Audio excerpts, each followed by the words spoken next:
আসসালামু আলাইকুম রহমতুল্লাহ। আমরা একে একে দেখতে দেখতে দশম পর্বে চলে আসলাম। আজকে আমরা নতুন কিছু ওয়ার্ড নিয়ে এসেছি এবং ভিডিওর প্রথম অংশেই সেই শব্দগুলি নিয়ে এসেছি। আর এই শব্দগুলি আমরা ফার্স্টে মুখস্থ করব, তারপর এই ওয়ার্ডগুলো দিয়ে আমরা সেন্টেন্স ক্রিয়েট করব। যদি ফার্স্টে শব্দ মুখস্থ করা হয় তাহলে ওই শব্দ দিয়ে সেন্টেন্স ক্রিয়েট করা একেবারে ইজি অনুভব হয়, ইজি মনে হয়। সুতরাং আমাদের সহজ করণার্থে আমরা শব্দগুলো আগে মুখস্থ করে নিই। প্রথম লেখা আছে, আমরা দেখি WHIT, হোয়াইট। হোয়াইট অর্থ সাদা। আমরা যখন সামনে যে শব্দগুলি বা সেন্টেন্স আমরা ক্রিয়েট করব সেখানে হোয়াইট শব্দটা পেটিকোট আকারে আমরা নিয়ে আসব। তারপর আছে RED, রেড। রেড অর্থ লাল। তারপর আছে BLACK, ব্ল্যাক। ব্ল্যাক অর্থ কালো। তারপর আছে BLUE, ব্লু। ব্লু অর্থ নীল। তারপর আছে BIG, বিগ। বিগ অর্থ বড়। তারপর আছে SMALL, স্মল। স্মল অর্থ ছোট। আমরা এবার এই 6টা শব্দ দিয়ে আমরা একাধিক সেন্টেন্স আমরা ক্রিয়েট করব। এই জন্য ফার্স্টে আমাদের কাজ হচ্ছে এই শব্দগুলি ভালো করে মুখস্থ করা। আমরা এই সমস্ত শব্দ দিয়েও সেন্টেন্স ক্রিয়েট করতে পারি। চলুন আমরা চলে যাই সেন্টেন্সের দিকে। এখানে লেখা আছে দ্য কাউ ইজ হোয়াইট, প্রথমে লেখা আছে। এখানে আবার এই হোয়াইট শব্দটাও বৃত্তাকারের ভিতরে হোয়াইট শব্দটা লেখা হয়েছে।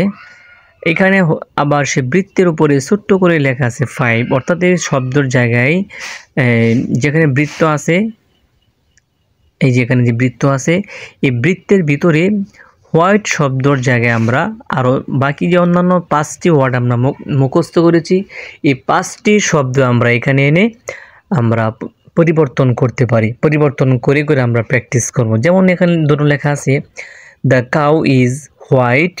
দ্য কাউ অর্থ আমরা শুরুতেই প্রথম বা দ্বিতীয় পর্বে আমরা দা শব্দের অর্থ দিয়ে আমরা প্র্যাকটিস করেছিলাম। দা নির্দিষ্ট করার জন্য আসে আর্টিকেলটি, অর্থাৎ কাউ অর্থ গরু। আর আমরা যদি নির্দিষ্ট করে বলতে যাই গরুটি, তখন আমরা দা শব্দ ইউজ করব, অর্থাৎ দ্য কাউ অর্থ গরুটি।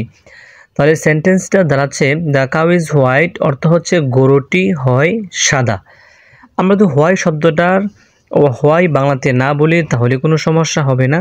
তাহলে অর্থ হবে দ্য কাউ ইজ হোয়াইট, গরুটি সাদা। অর্থাৎ যদি আমরা বাংলাতে বলতে যাই গরুটি সাদা, তাহলে দ্য কাউ ইজ হোয়াইট। তারপর আছে দ্য গট ইজ ব্ল্যাক, অর্থাৎ ছাগলটি কালো। যদি আমরা বাংলায় বলতে যাই ছাগলটি কালো, তাহলে বলতে হবে দ্য গট ইজ ব্ল্যাক। এখানে ব্ল্যাক শব্দের পরিবর্তে আমরা বাকি অন্য যে 5টি শব্দ আছে ওগুলো আমরা নিয়ে আসতে পারি। যেমন ছাগলটি সাদা, তখন দ্য গট ইজ ব্ল্যাক। আমরা তো বলতে চাই ছাগলটি লাল, তাহলে দ্য গট ইজ রেড। ছাগলটি কালো বা ছাগলটি বড়, দ্য গট ইজ বিগ। বলতে না, যদি বলি যে না ছাগলটি ছোট, দ্য গট ইজ স্মল। এভাবে আমরা 5টি করে শব্দ পরিবর্তন করে করে এক একটা সেন্টেন্স 5টি করে নতুন শব্দ এনে আমরা প্র্যাকটিস করব। তাহলে এক একটা সেন্টেন্সে 5টি করে শব্দ পরিবর্তন করলে এখানে আছে 6টা, 5 6 30টি সেন্টেন্স আমরা এখানে প্র্যাকটিস করতে পারি 79। তারপর লেখা আছে দ্য মোবাইল ইজ ব্লু, অর্থাৎ মোবাইলটি ব্লু অর্থ আমরা এটি পরে পড়েছি ব্লু অর্থ নীল।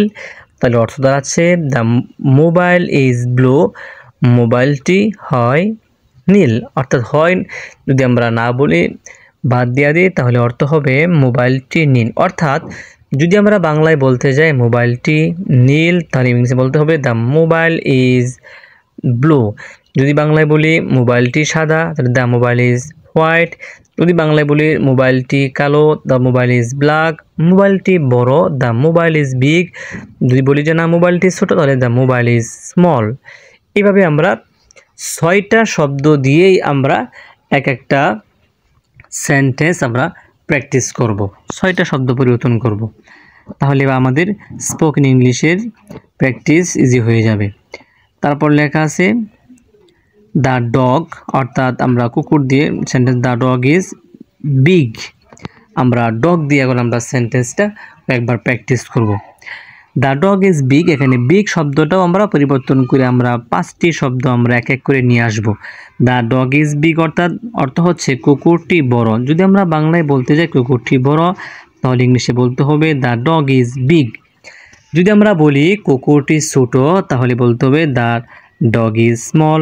যদি বলতে যাই কুকুরটি সাদা, তাহলে বলতে হবে ইংলিশে দ্য ডগ ইজ হোয়াইট। যদি বলি না কুকুরটি কালো, তো দ্য ডগ ইজ ব্ল্যাক। এভাবে আমরা 6টা শব্দই না আরও একাধিক শব্দ আমরা নিয়ে আসতে পারি। যদি আমরা সাবজেক্টের ক্ষেত্রে আমরা পরিবর্তন করতে চাই, দ্য ডগ, ডগের জায়গায় আমরা ক্যাট নিয়ে আসি, তাহলে আমরা এখানেও সাবজেক্ট পরিবর্তন করেও আমরা প্র্যাকটিস করতে পারি। যেমন দ্য ক্যাট ইজ বিগ, বিড়ালটি বড়। আমরা বলতে পারি দ্য ক্যাট ইজ স্মল, বিড়ালটি ছোট। যেমন বললাম কুকুরটি বড়, বিড়ালটি ছোট। The dog is big and the cat is small, অর্থাৎ কুকুরটি বড় এবং বিড়ালটি ছোট। এইভাবে আমরা এক একটা সব ওয়ার্ড পরিবর্তন করে নতুন নতুন ওয়ার্ড এখানে সংযোজন করে আমরা সেন্টেন্সগুলি প্র্যাকটিস করতে পারি। এতে আপনার স্পোকেন ইংলিশ অর্থাৎ ইংলিশে কথোপকথন আপনার জন্য একেবারে ইজি হয়ে যাবে। আস্তে আস্তে কথার পরিধিটা বৃদ্ধি হয়ে যাবে। সুতরাং আমরা অবশ্যই প্র্যাকটিস করব। আপনি যদি প্র্যাকটিস করেন, যদি ইতিপূর্বে প্র্যাকটিস করে থাকেন, তাহলে এতক্ষণে আপনি অবশ্যই বুঝতে পারছেন প্র্যাকটিসের গুরুত্ব কী।